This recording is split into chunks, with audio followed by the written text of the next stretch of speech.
Bienvenue dans cette présentation du prix luxembourgeois de la qualité et de l'excellence.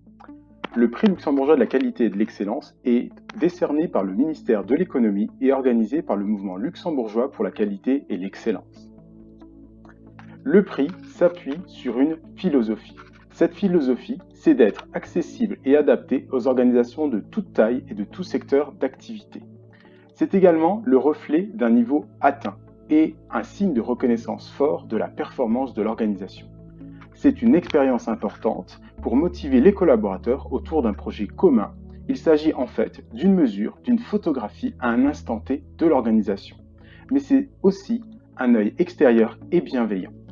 Bien évidemment, la première question que l'on pourrait se poser, c'est pourquoi participer au prix? Et la réponse tient en 3 axes. Le premier, la motivation. Dans ces périodes particulières, comment mobiliser des collaborateurs autour d'un projet, former une équipe et finalement obtenir une récompense pour tous. Le deuxième levier, l'amélioration. Parce que le prix est une introspection, une auto-évaluation de l'organisation qui est complétée par une évaluation externe par des évaluateurs experts, professionnels. Et enfin, cela conduit à une restitution détaillée sur les points forts et les axes d'amélioration. Enfin, troisième levier, il s'agit d'un outil de différenciation pour se donner de la visibilité, pour faire apparaître une forme de reconnaissance et aussi constituer un avantage commercial dans des marchés toujours plus concurrentiels. Quelle est la feuille de route des candidatures? Eh bien, après un contact, une prise de contact ou une séance d'information, comme nous en organisons régulièrement, le candidat va décider de s'inscrire. Une fois les frais d'inscription payés, il va pouvoir constituer son dossier qu'il aura reçu et le remettre à la date fixée de dépôt du dossier. Ensuite, ce dossier sera validé par un comité de sélection, puis les évaluateurs prendront contact avec le candidat pour organiser la journée d'évaluation, à l'issue de laquelle le dossier sera consolidé, puis le dossier passera dans un comité de sélection des lauréats qui va se réunir pour déterminer le niveau atteint de récompense des candidats. Et ensuite vient le moment de la cérémonie de remise des prix. Le comité de sélection, leur rôle est de valider les candidatures. Il est également de soumettre ces candidatures au conseil d'administration qui dispose d'un droit de veto pour des problématiques d'éthique ou autres. Et ensuite, ce comité de sélection a la tâche de former les équipes d'évaluation. Les évaluateurs sont des professionnels formés et expérimentés. Leur rôle est d'évaluer le candidat sur base du dossier de candidature bien sûr, mais également de la journée sur site, de manière impartiale, indépendante et sans jugement de valeur. Pour cela, ils signent et respectent une charte de confidentialité et de déontologie et ils doivent répondre aux critères de lutte contre le conflit d'intérêts. Enfin, ils s'engagent à renoncer aux démarches commerciales post-évaluation. Parlons maintenant du processus d'évaluation. Eh bien, le prix repose sur un référentiel dédié et spécialement conçu qui s'appuie sur des référentiels, des normes, des modèles internationalement reconnus. Il est articulé autour de concepts fondamentaux du management, de la qualité, de la performance et de l'excellence. Ce référentiel, il est éprouvé et amélioré depuis plus de 15 ans et est parfaitement intégré dans un cycle d'amélioration continue.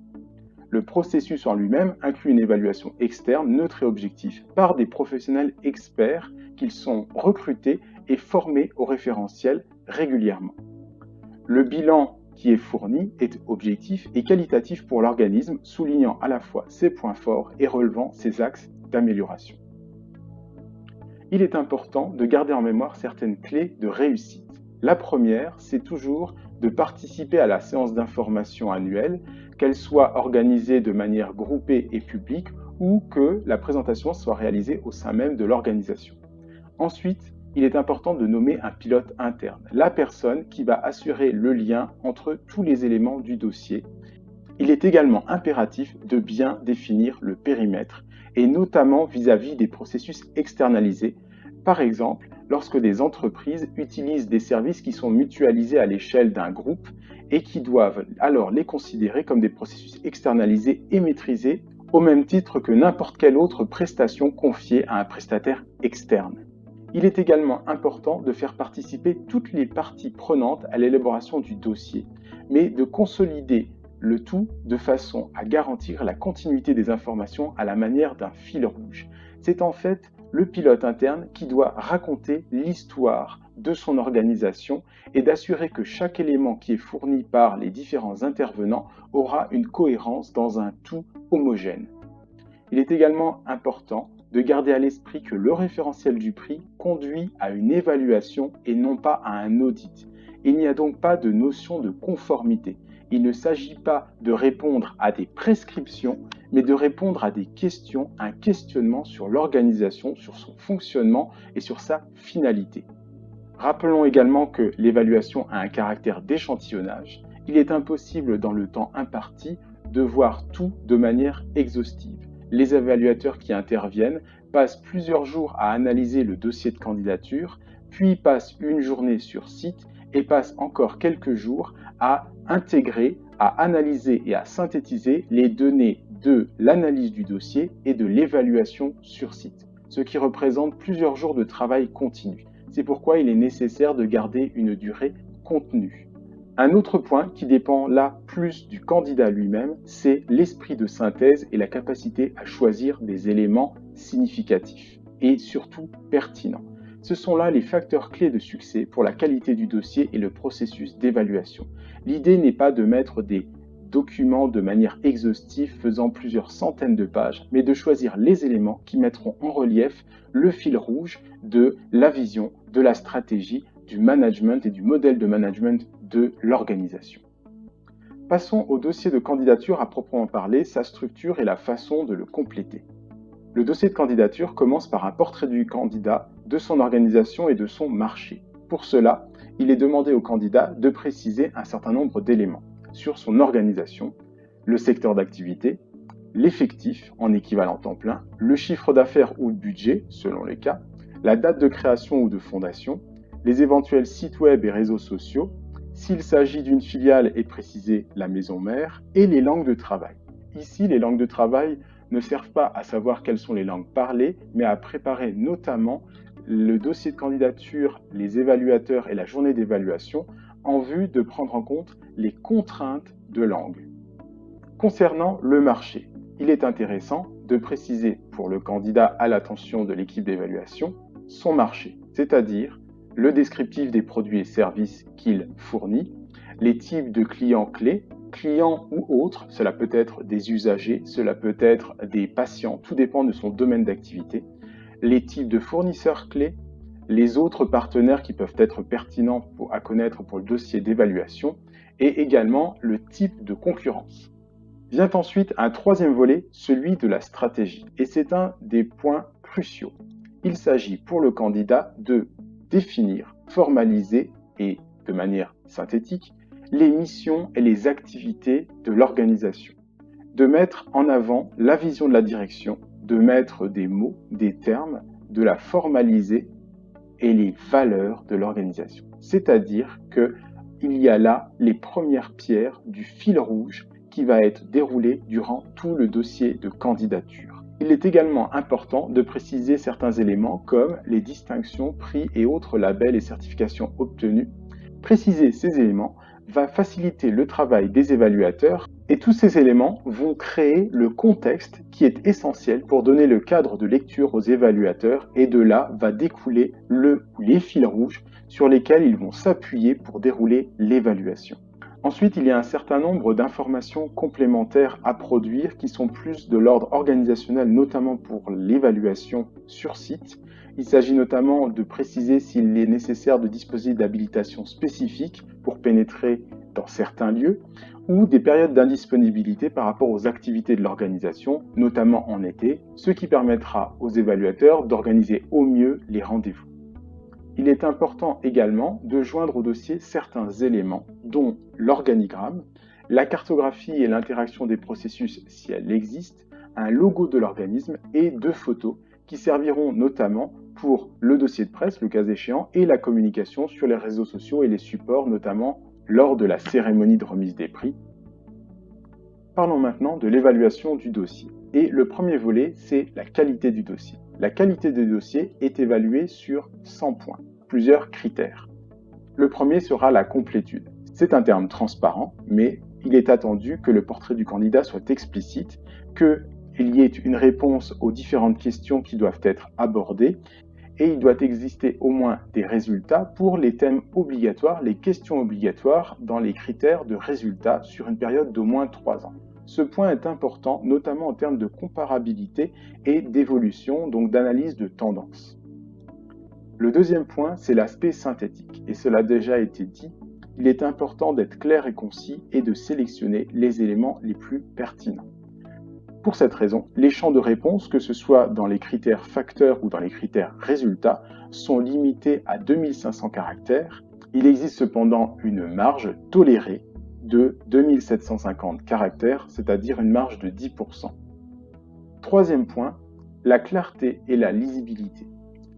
En outre, il est demandé à ce que les résultats soient présentés sous forme de graphiques obéissant à un certain nombre de bonnes pratiques, c'est-à-dire qu'ils sont soit accompagnés d'un commentaire explicatif ou ils sont autoporteurs, c'est-à-dire qu'ils présentent les éléments suffisants pour être interprétés tels quels.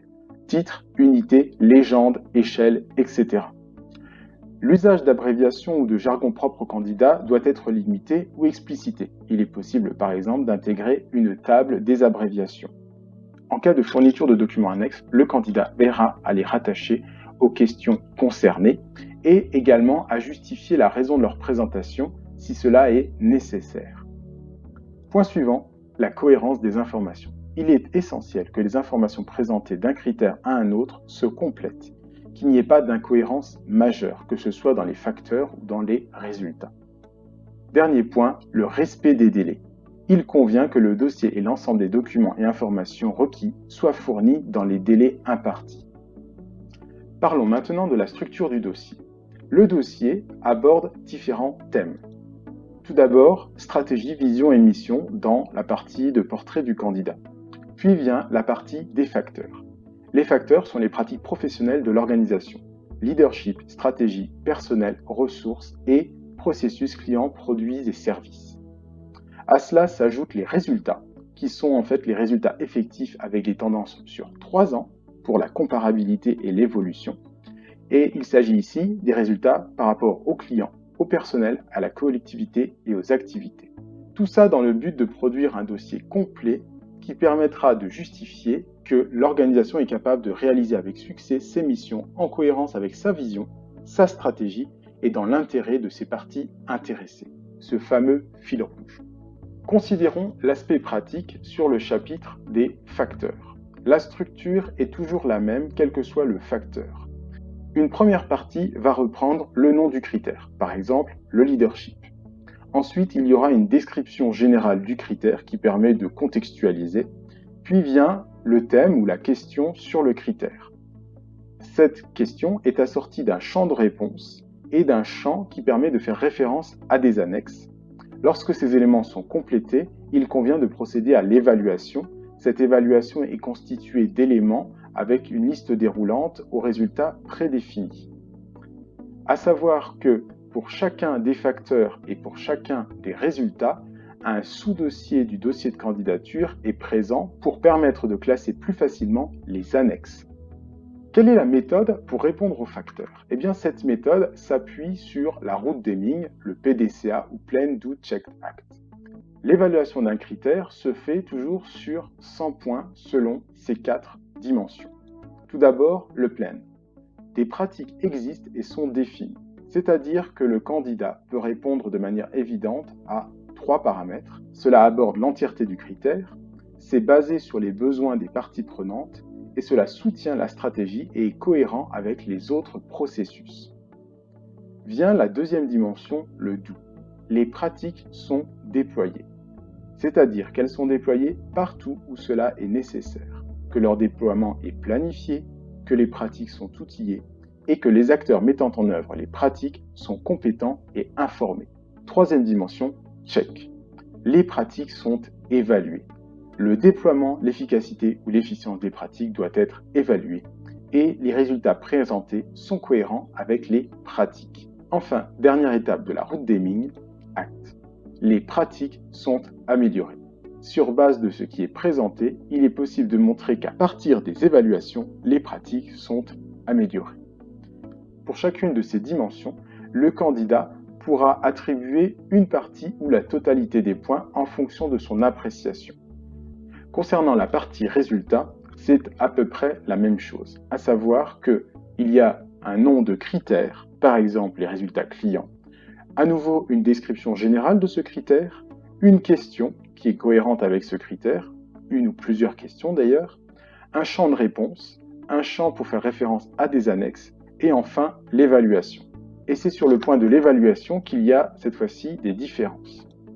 Pour chaque critère, chaque question correspond à une matrice pertinence-performance ramenée à 100. Et l'évaluation d'un critère est la moyenne des questions sur 100 points. Comment déterminer la pertinence et l'utilité? La pertinence et l'utilité du résultat s'évaluent sur une échelle allant de 0 à 100%. Est-ce que les résultats sont cohérents et pertinents vis-à-vis de la finalité et de la stratégie de l'organisme? Est-ce qu'ils démontrent sa performance? Est-ce qu'ils sont utiles au pilotage et utilisés comme tels? Est-ce qu'ils sont utiles et utilisés comme tels pour améliorer l'organisation? La deuxième dimension, la performance. Cette performance est évaluée à son tour sur une échelle de 0 à 100%. Cette performance s'évalue de manière cumulative. Tout d'abord au niveau des mesures. Est-ce que les performances sont mesurées? Ensuite, en analysant les tendances.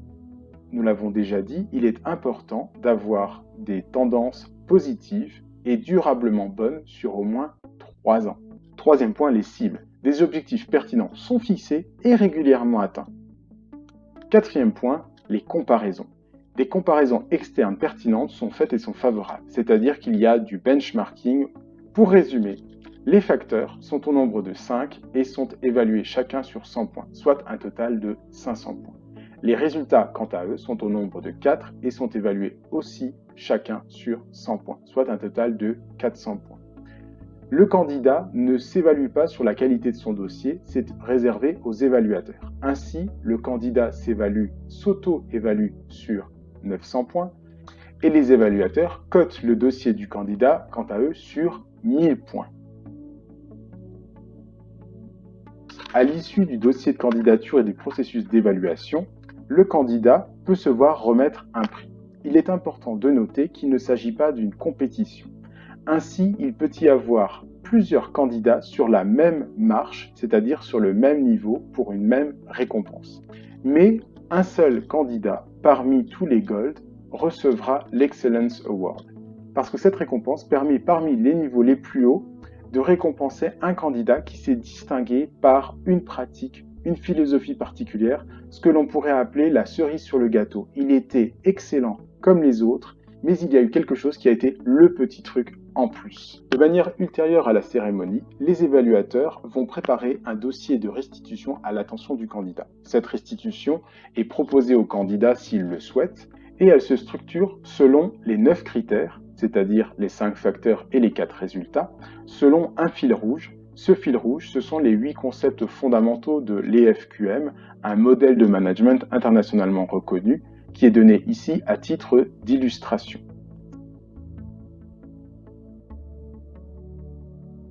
Le dossier de restitution passe notamment par l'appréciation des facteurs et résultats pour chaque critère, c'est-à-dire sur base du dossier remis et de la journée d'évaluation, et permettra de relever à la fois les points forts et les axes d'amélioration. Ces points forts et ces axes d'amélioration sont le reflet des échanges qui ont eu lieu par rapport à la prise de connaissance du dossier et la journée d'évaluation. Ils ne peuvent en aucun cas être exhaustifs et ils ne sont pas arrêtés.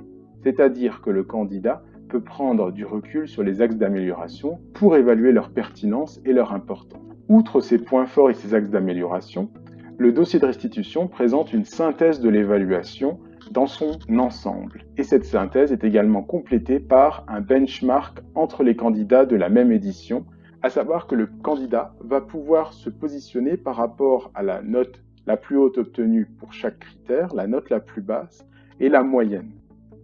Je finirai cette présentation par ce que l'on pourrait appeler le mur de la renommée, c'est-à-dire les lauréats des 5 dernières années parmi 63 en 15 ans. L'idée ici de ce mur est principalement de montrer que le prix est bien ouvert à toute organisation de toute taille et de tout secteur d'activité, de l'industrie, du BTP, de la prestation de services et tous les autres domaines, de la petite entreprise à la multinationale. Ce prix est conçu et s'appuie sur des référentiels internationaux qui permettent cette flexibilité.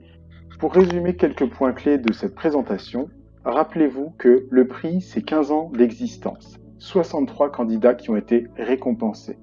Ce sont des organisations de toute taille et de tout secteur d'activité. C'est un processus qui est éprouvé et reconnu, qui est un outil aussi pour s'améliorer, motiver et se différencier. Vous pouvez retrouver plus d'éléments, les lauréats et les vidéos de présentation de chacun d'entre eux sur notre site web. Cette présentation est maintenant terminée, je vous remercie de votre attention. Nous espérons avoir suscité votre intérêt pour participer au prix luxembourgeois de la qualité et de l'excellence. Si vous souhaitez candidater ou plus d'informations, nos coordonnées sont reprises sur notre site web www.mlqe.lu.